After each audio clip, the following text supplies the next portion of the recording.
Donc, bonjour à tous. On est réunis aujourd'hui pour faire un point sur la campagne PAC 2021 qui sera présentée par Claudine Mercier et Clarisse Blandin. Simplement, pour vous dire, c'est une grande nouveauté. Ça permet de faire un point sur 40-45 minutes sur des sujets d'actualité. Donc, ça en est bien un. La PAC 2021. Je vous demanderai à tous de couper votre son quand vous ne parlez pas, éventuellement d'arrêter la vidéo si vous avez des problèmes de débit ou de son. Enfin voilà, ça peut gêner. Et tout est filmé, donc pour ceux qui ne veulent pas être filmés, on vous demande de couper votre vidéo. Donc Claudine et Clarisse, je vous laisse la parole. Oui, merci. Donc, bonjour à tous. Donc, je me présente, donc Claudine Mercier. Donc, je travaille au siège à Moulins. Donc, j'en suis à déjà pas mal de campagnes PAC depuis que les réformes de la PAC existent. Donc, cette campagne PAC 2021 va donc se dérouler du 1er avril au 17 mai. Télépac a ouvert officiellement ce matin. Et donc, la date butoir cette année, souvent on a l'habitude de dire le 15 mai, cette année c'est le 17 mai, le lundi 17 mai. Donc, ce qu'on vous propose de faire là au cours donc, de cette petite discussion, donc c'est un point sur les DPB, Sylvain, voilà, un petit point, des points très sommaires, quelques flashs. Le premier, donc sur le point sur les DPB, un point. Le troisième, on pourra dire aussi un mot sur la SIE, surface d'intérêt écologique. Enfin, les H, et puis pour ceux encore tout à fait au point Télépac et qui voudraient apprendre de l'utiliser, il y a une formation qui est prévue et donc Clarisse vous en parlera tout à l'heure. Voilà, donc la PAC actuelle, voilà, 2015-2020, ça c'est les tranches de PAC comme elles fonctionnent actuellement. Comme on le sait, la prochaine PAC sera donc de 2023 à 2027, encore une tranche de 5 ans. Donc, on a 2021 cette année et l'année prochaine 2022 qui seront des années de transition. Des années de transition, certes, mais qui vont se reprendre sur ce qui est actuellement. Donc, c'est-à-dire qu'on a les mêmes types d'aides. Normalement, vous allez recevoir les mêmes montants, à quelque chose près, évidemment, en fonction aussi de ce que vous allez déclarer, donc en fonction du nombre d'animaux et des DPB et des activations que vous allez pouvoir faire. Donc, on a évidemment toujours l'aide du premier pilier, donc qui est une aide à l'hectare ou à la tête de bétail, et les aides du second pilier avec les aides liées qui sont ciblés sur les territoires, donc principalement l'ICHN, et on retrouve aussi les MAE-C qui, pour certaines, vont être prolongées. Donc ça, si vous êtes concerné, de toute manière, vous allez avoir l'information par la DDT.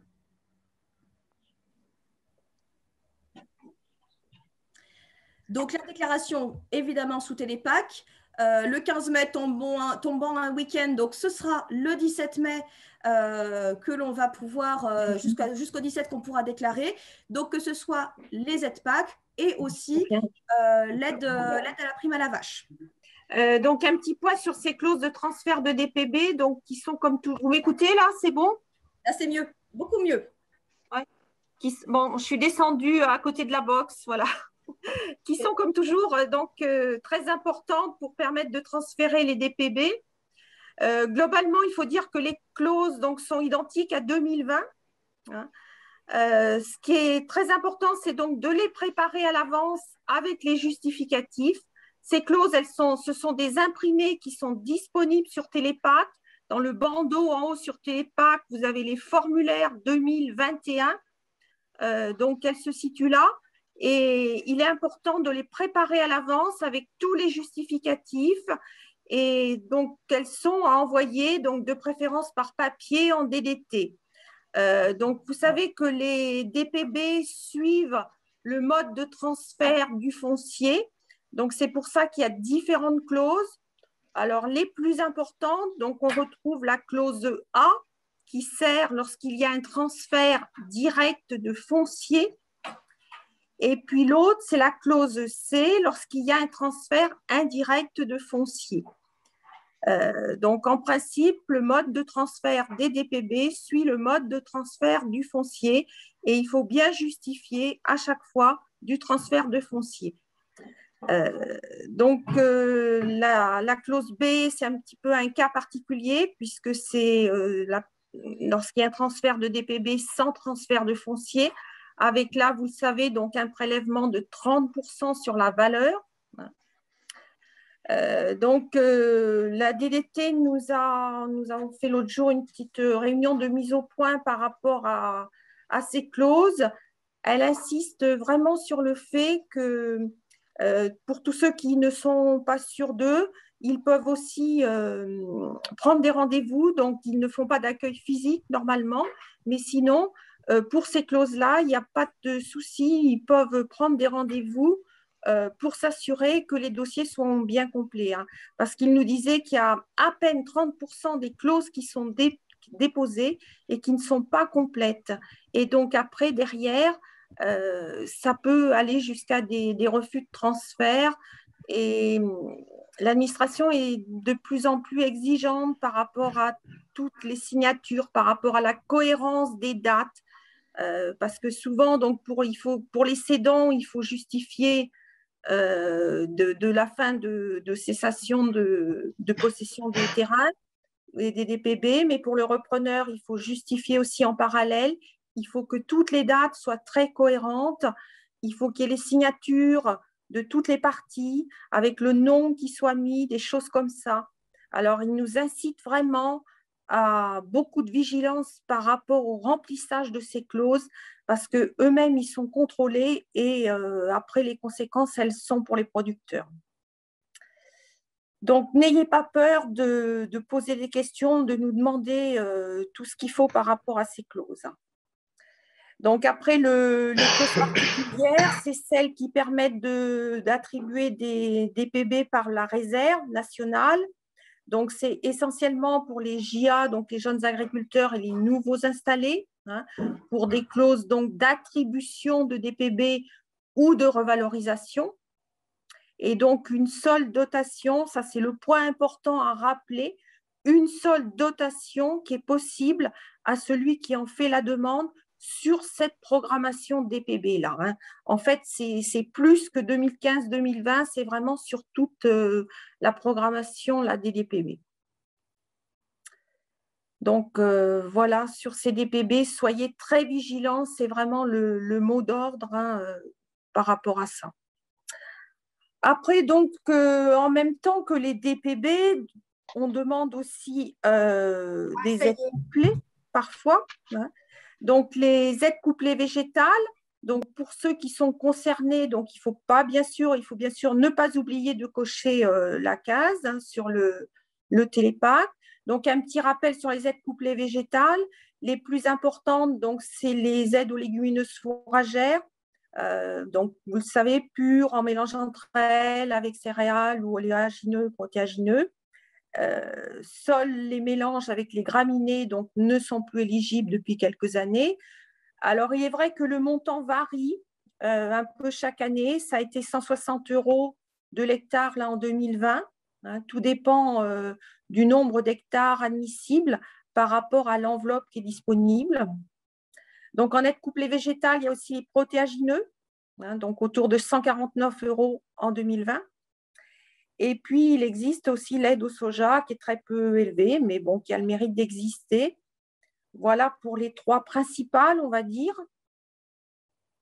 Et donc, ensuite, les aides couplées animales, eh bien, c'est les aides classiques. Donc, que l'on peut faire, donc, qui sont ouvertes depuis le début janvier, mais que l'on peut faire en même temps que la PAC et de toute façon, la date butoir est aussi le 17 mai. Hein, donc, c'est l'ABA, l'aide aux bovins allaitants, l'ABL, l'aide aux bovins laitiers, éventuellement le veau sous la mer. Donc, là aussi, n'oubliez pas de la faire. Ce n'est pas intégré dans la déclaration de la PAC, mais c'est sous la rubrique Télépac aussi. Et pour là-bas, là, le point de vigilance, c'est de déclarer, de demander cette prime lorsque l'effectif de femelles éligibles est maximal, on va dire, hein, c'est-à-dire pour la plupart d'entre vous, lorsque toutes les génisses qui vêlent pour la première fois ont vêlé, et avant de vendre des vaches de réforme, quand l'effectif est vraiment maximal, puisque vous savez qu'après, dès le lendemain, il y a une période de 6 mois, mais dès le lendemain, vous pouvez vendre des vaches à hauteur de 30% de l'effectif déclaré. Donc, voilà le petit rappel qu'on voulait faire par rapport à ces aides couplées. Ensuite, un autre rappel donc, sur la SIE et le verdissement, hein, puisque vous savez que dans les aides découplées, il y a le DPB et ensuite une autre partie importante du montant total de l'aide à l'hectare, c'est le paiement vert. Pour le paiement vert, donc, il faut respecter 3 critères, sauf pour ceux qui sont en agriculture biologique ou certains cas de dérogation pour certains critères. Le premier, c'est la diversité des assolements, c'est-à-dire qu'il faut avoir au moins 3 cultures en principe, hein, sauf cas de ceux qui ont 75% d'herbe, en gros, quoi. Donc ça, c'est une condition qui est vérifiée par Télépac. Hein, quand vous faites votre déclaration, Télépac vous le dira à un moment donné.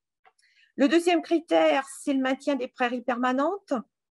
Alors, dans notre département, dans notre région, ça n'a pas posé de problème jusqu'à maintenant, là, depuis cette dernière réforme. Voilà. Et après, le troisième point, c'est donc la SIE, surface d'intérêt écologique, c'est-à-dire 5% des terres arables qu'il faut mettre en SIE, avec toutes les possibilités qu'on a, donc soit des surfaces SIC, donc là, on retrouve les jachères, avec plusieurs libellés, hein, et ces surfaces-là comptent en surface SIC, 1 hectare de jachère égale 1 hectare de SIE, avec certaines obligations donc, par rapport aux jachères, bien sûr, hein, période du 1er mars au 31 août, pas de phyto, et puis surtout donc, pas de broyage du 1er mai au 10 juin exactement, quoi. Voilà. Donc après, alors sur la diapo suivante, les autres possibilités de SIE, donc ce qu'on appelle les fixatrices d'azote, hein, qui sont possibles maintenant depuis plusieurs années, où là, elles sont donc aussi en culture principale, donc où on retrouve tout ce qui est pois, févroles, légumineuses, etc. Donc en culture principale et sans phyto, c'est une case que vous cochez bien sur Télépac.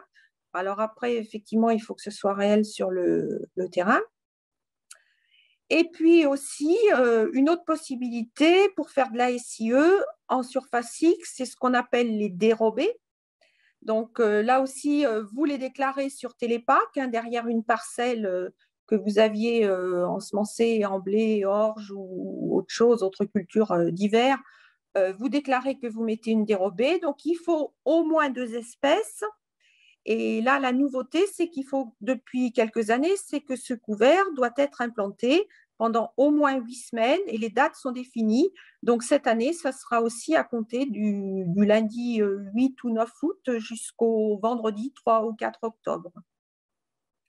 Après, on retrouve dans les SIE possibles les classiques bandes tampons, hein, que maintenant on doit mettre depuis quelques années le long des cours d'eau qu'on appelle BCAE, c'est-à-dire les traits bleus continus ou les traits pointillés nommés, donc les fameuses BTA, hein, ou bordures de champ, qui comptent donc en linéaire. Et puis, on retrouve les autres éléments possibles, les éléments topographiques, c'est-à-dire les haies, les fossés, les bosquets, les mares, hein, puisque vous savez que maintenant, depuis la PAC de 2015, tout est identifié sur votre parcellaire, hein, ces fameuses bandes turquoises qui représentent les haies ou les ronds qui représentent les arbres, les alignements d'arbres, etc. Hein. Donc, la plupart de leurs équivalences SIE sont maintenant aussi calculées sur Télépac. Et si vous voulez donc que tous ces éléments comptent en SIE, si vous ne voulez pas faire de jachère, vous ne voulez pas faire fixatrice d'azote, qu'il vous paraît que vous avez bien au moins 5% de SIE en éléments topographiques sur les terres arables, eh bien, vous pouvez les cocher et ça peut vous servir de SIE pour la campagne donnée. Hein. La SIE, elle est calculée de toute façon pour la campagne en cours. Et donc, ça, c'est une condition. La Télépac a fait beaucoup de progrès depuis sa mise en place. Maintenant, Télépac calcule toutes ces équivalences SIE. Donc, au moins, vous êtes rassuré quand il vous dit que vous dépassez les 5%, vous pouvez au moins être rassuré en déclaratif, quoi, hein. Alors, le conseil là qu'on vous donne aussi, c'est de ne pas être pile à 5%. Il vaut mieux être à 7-8, hein, parce que vous savez qu'il y a toujours des ajustements, des petits aléas climatiques ou autres qui peuvent se passer. Donc, on vous conseille vraiment d'être au-dessus, parce que sinon, après, c'est des conséquences sur la réduction du paiement vert et donc la réduction des aides forcément. Donc, voilà ce point sur les SIE. L'autre aide qui est importante depuis, là aussi, plusieurs années et qui concerne depuis le 1er janvier 2019 tout le territoire de l'Allier, c'est l'ICHN, donc indemnité compensatoire de handicap naturel. Donc, elle n'est pas automatique. Il faut bien cocher la case, là aussi, sur Télépac, comme quoi vous demandez l'ICHN. Donc là, une aide du deuxième pilier, hein, quand on parle d'aide du deuxième pilier, ça fait toujours appel de toute façon à une notion de territoire. Et donc, en plus, là, il y a quelques conditions d'éligibilité. Donc, l'activité agricole à titre principal. Hein. Donc, ça, c'est vérifié avec le numéro fiscal qui, normalement, est marqué et intégré dans Télépac. Le conseil qu'on peut vous donner, c'est de toujours le vérifier, notamment dans des GAEC, par exemple, quand il y a changement d'associé, bien vérifier que le numéro fiscal, parce que dans un couple, chacun a un numéro fiscal. Alors, des fois, le conjoint qui en remplace un autre, le numéro fiscal peut changer. Donc, bien vérifier que c'est le bon. Voilà. Pour les jeunes qui s'installent aussi, ils ont une dérogation par rapport à l'année en cours. Ils doivent déclarer donc s'ils avaient une activité à temps partiel par le passé, que l'année d'installation ils deviennent agricoles à titre principal, ils le déclarent sur l'honneur. Donc, il faut bien que ce soit vrai, quoi, qu'il n'y ait plus d'activité extérieure, parce qu'après, ça peut avoir des conséquences en cas de contrôle sur les années à venir. Donc, sinon, bon, il y a toujours des conditions de chargement. Le chargement minimal, 0,4 et le chargement maxi, on va dire 2. Hein. Entre 1,7 et 2, c'est 90% de l'ICHN. Donc, les UGB, ils sont calculés sur l'année passée. Hein. Donc, maintenant, on raisonne de plus en plus en PAC, non plus par année civile, mais par campagne du 16 mai au 15 mai. Donc là, lorsque vous déclarez votre PAC là aujourd'hui, là au mois d'avril, donc c'est les UGB, la moyenne de tous les jours de l'année, de l'an dernier, le 16 mai, jusqu'au 15 mai de cette année, pour les bovins. Et donc là, pour les bovins, l'administration va chercher directement le nombre d'UGB à la BDNI, au service identification. Pour les autres animaux, tout ce qui est ovins, équins, etc., c'est les effectifs présents le 30 mars 2021 pendant au moins 30 jours consécutifs. Bien savoir que pour les ovins, ça n'est pas l'effectif pour lesquels vous demandez la prime ovine, c'est bien le total des ovins au 30 mars. Et pour la SFP, on va dire que c'est une SFP là au sens large, parce qu'il y a toute l'herbe, bien sûr, les prairies naturelles, les prairies temporaires, mais aussi toutes les céréales destinées à la consommation animale. Alors, tout ce qui est fourrage, maïs fourrage, et puis maïs fourrage et puis sorgho, par exemple, et aussi lorsque vous, sur Télépac, lorsque vous déclarez par exemple une parcelle en blé, on vous demande si elle est commercialisée ou destinée à la consommation animale. Et bien, si vous dites qu'elle est destinée à la consommation animale, si c'est effectivement le cas, ça rentre dans la SFP pour abaisser le chargement. Alors, ce qui n'est pas le cas, par exemple, pour la surface fourragère des MAE, dans d'autres cas. Hein. Donc, voilà les choses à faire attention pour l'ICHN. Donc ensuite, peut-être un mot, voilà, donc ça je l'ai dit tout à l'heure, un mot sur les MAE, hein, donc les MAE, mesures agro-environnementales. Donc ça, c'est la seule chose où il y a un contrat, hein. Toutes les autres aides, elles sont annuelles. Quand on s'engage sur une MAE, c'est pour 5 ans au moins. Donc là, les premières ont été proposées en 2015, 2016 et 2017. Aujourd'hui, et en 2020, 2019, il n'y avait plus de possibilité pour les agriculteurs de s'engager dans un contrat de 5 ans. Mais aujourd'hui, il y a des contrats qui sont arrivés à échéance depuis l'an dernier et qui vont encore arriver à échéance cette année. Alors, ce qui est offert aux agriculteurs concernés, c'est la reconduction possible pour 1 an. C'est le cas de ce qu'on appelle la SHP, c'est la surface, la nouvelle prime à l'herbe qu'il y avait eu là pour certains territoires, enfin en priorité pour le Val d'Allier en 2015. Après, ça avait été étendu à certains cantons de Sologne et puis quelques cantons prioritaires. Donc, les 5 ans sont passés. Les exploitants ont la possibilité de se réengager pour 1 an. Alors, c'est aussi possible pour certaines autres mesures surfaciques ponctuelles, hein. En principe, les agriculteurs qui sont concernés, pour lesquels le contrat arrive à échéance, ils ont été informés par la DDT. Sinon, donc, on possède les fichiers. Après, c'est une possibilité, ce n'est pas une obligation. Et quelqu'un qui ne s'était pas réengagé l'an dernier, pour diverses raisons, peut le faire encore cette année, mais pour 1 an. Voilà, donc après, si vous êtes concerné, on vous invite à regarder ça de plus près. Donc, n'oublions pas l'agriculture biologique. Là aussi, sur Télépac, il faut cocher que les parcelles sont conduites en agriculture biologique. Si vous demandez l'aide, il faut cocher que vous demandez l'aide. Il n'y a plus de contrat maintien, mais il y a toujours les contrats d'aide à la conversion pour des nouveaux engagements ou pour ceux qui sont en cours de conversion.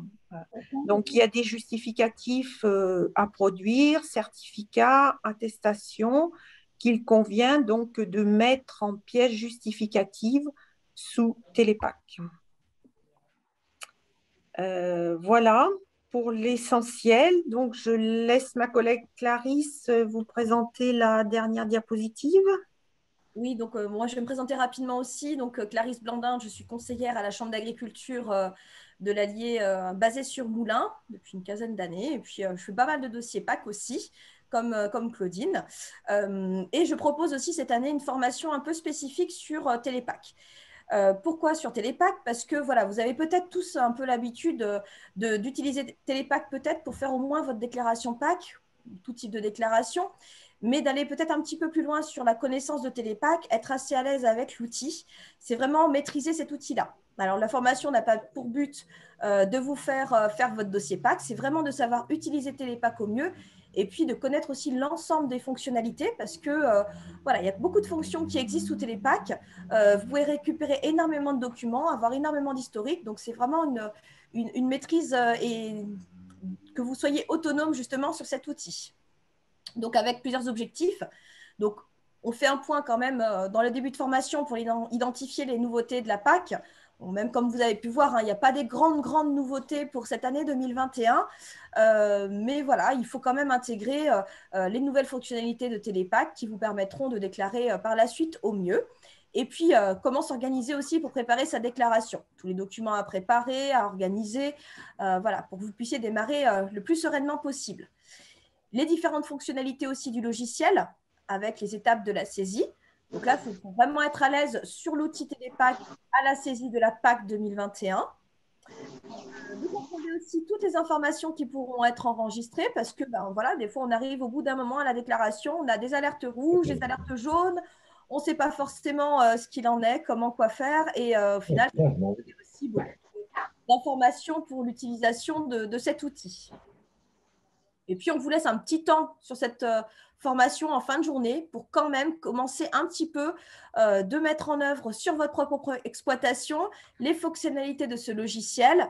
Mais voilà, il y aura beaucoup de démos. L'idée, c'est d'avoir quand même une activité présente sur l'ensemble de la journée avec le démo de Télépack pour pouvoir vous donner la main au maximum. Donc, si vous souhaitez vous inscrire ou que vous connaissez peut-être des personnes qui souhaiteraient participer à ce genre de formation parce qu'ils ne sont pas forcément très à l'aise. Et puis, voilà, n'hésitez pas à ouvrir ce genre de formation. Donc, elle a lieu la semaine prochaine. Il y a encore des places. Donc, le 8 ou le 9 avril, hein, c'est sur une journée. Et puis, on vous a mis le numéro de téléphone de la Chambre d'agriculture si vous souhaitez vous inscrire. Et puis, sur le site de la Chambre d'agriculture, alors, pour cette formation-là, comme pour l'ensemble des formations qui existent, vous pouvez vous inscrire directement sur le site de la Chambre d'agriculture. Voilà.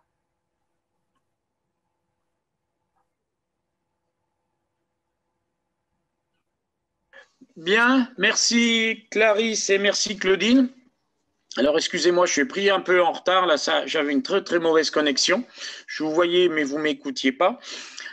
Donc, j'ai vu qu'il y a pas mal de questions, des questions qui ont été posées. Allez-y, posez les questions. Le tout, c'est d'ouvrir votre micro et puis d'y aller. Allez-y. Ouais, je peux demander? Oui, vas-y. Ouais, au niveau des CHN, un céréalier peut toucher les CHN ou il y a condition de revenu? CHN, c'est surtout une condition du nombre d'UGB. Donc, est-ce que vous avez des animaux sur l'exploitation? Oui. C'est une aide à l'hectare de surface fourragère. Donc, mais même si si on vous a avez une grosse partie céréales et un tout petit atelier bovin? Alors, c'est le nombre d'UGB. Il y a le taux de chargement minimal, 0,4. Oui, oui, mais il n'y a pas de souci, oui.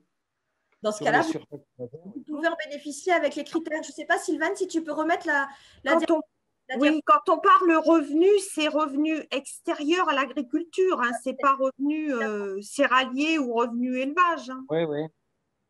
Donc, si vous avez des surfaces fourragères, donc c'est plafonné à 75 hectares de surface fourragère. Et après, le chargement, donc, qui est calculé, comme on l'a dit là, c'est 0,4 UGB par hectare de SFP. Voilà. D'accord. Après, il faut avoir au moins 3 hectares et 3 UGB en permanence. Il n'y a pas de souci. Une autre question concernant l'irrigation. Quand est-ce qu'on peut démarrer l'irrigation? Alors, on va peut-être laisser le président répondre. Ce n'est pas lié à la PAC. Ou Richard Moine, peut-être, il aura plus de réponses. Ah, Monsieur Bonin, on ne vous écoute pas. Pensez à des. Je sais pas, Patrice. Oui, vas-y, Richard. Non, mais vas-y, je te laisse. Hein, vas-y. Oui, oui. On a demandé l'autorisation de pouvoir arroser à partir du 1er avril, comme tous les ans.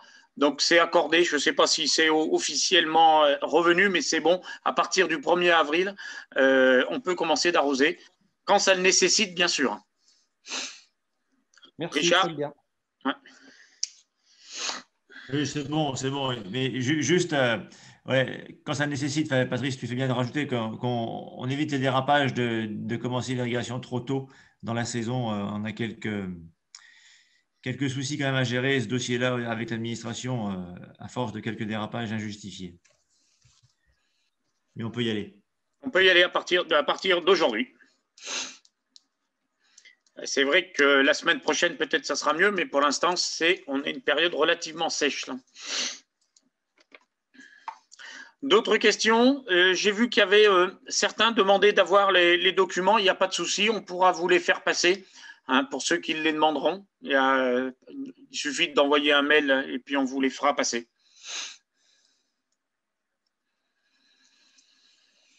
D'autres questions? Donc, pensez bien à réactiver votre micro si vous voulez poser des questions, parce que c'est vrai que vous êtes coupé au niveau du son. N'hésitez pas à enlever le micro pour pouvoir poser vos questions.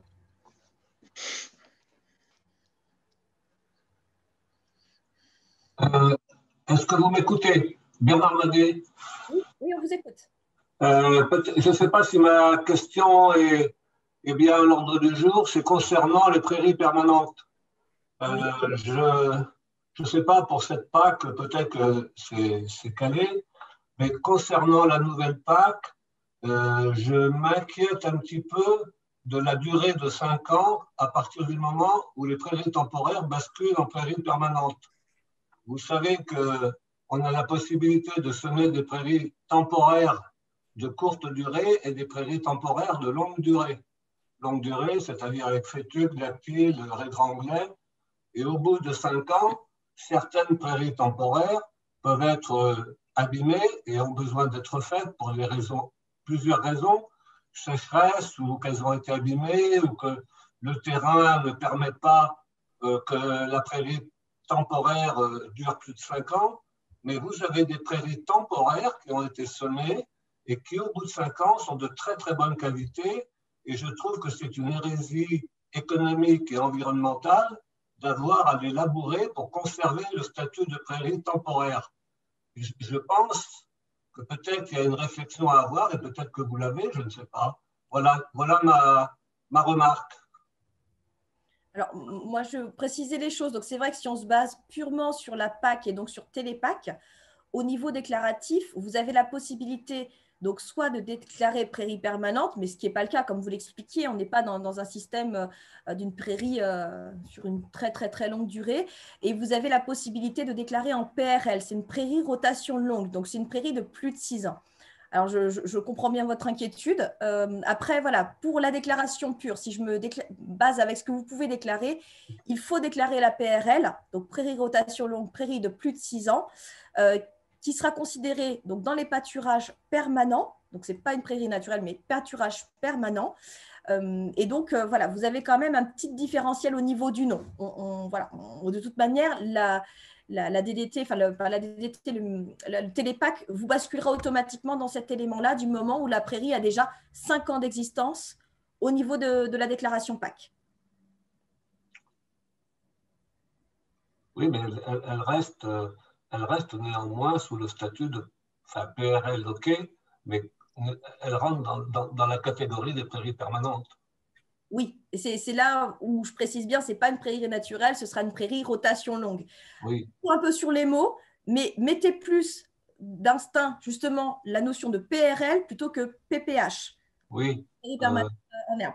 Gardez cette notion-là. On ne sait pas si demain, ça aura un intérêt d'avoir mis cette notion-là, mais ça permet d'avoir aussi une certaine sécurité, de noter cet élément-là en précisant bien le mot voilà, est relativement juste, c'est prairie, rotation longue. Oui, je vous entends bien, j'ai bien compris. Il est vrai qu'il y a bien des secteurs où ce que l'on appelle une vraie prairie permanente, hein, on a bien des secteurs où il n'y a pas beaucoup de vraies prairies permanentes sur le sens agronomique du terme. On n'est pas sur des prairies permanentes comme en Saône-et-Loire, comme dans la Nièvre, ou, je ne sais, ou même dans l'Allier par endroits. Mais nous, on a beaucoup ce que l'on appelle des packages. Donc, c'est des terres qui étaient cultivées dans l'ancien temps, qui ont toujours été cultivées, mais qui ne sont pas des. C'est compliqué de les avoir en prairie permanente dès lors qu'elles basculent au bout de 5 ans, quoi. Voilà. Donc, écoutez, j'ai bien. Merci, je vous remercie de l'information. Mais dans la question, effectivement, la prochaine PAC, il faudra qu'on soit attentif, mais dans les négociations, c'est qu'on garde la souplesse, entre guillemets, que l'on avait sur la gestion des prairies. Sur la dernière réforme PAC, 2015, il est vrai qu'on avait ramené de la souplesse par rapport à la PHAE, rappelez-vous, où c'était un peu, les prairies étaient un peu figées. J'espère qu'on va pouvoir garder cette souplesse. Alors, ce qu'on vous dit, hein, et on insiste bien, faites attention de bien inscrire vos prairies temporaires rotation longue pour pas qu'elles tombent dans les prairies naturelles, quoi. Voilà, c'est le message qu'on peut vous faire passer aujourd'hui et on insiste bien là-dessus, quoi. Merci. Allez-y, d'autres questions?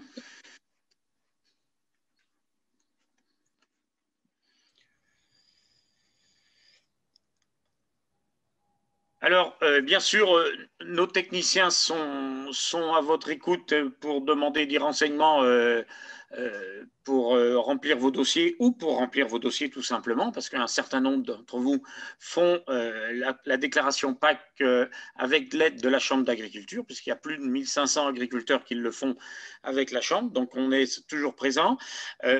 On est reparti aussi sur un modèle un peu comme l'an passé avec des rendez-vous distanciels, sûrement même sûr avec Zoom, parce que vous avez vu l'annonce hier, on est reconfiné encore, au moins pour un mois, donc ça va nous porter début mai ou fin mai.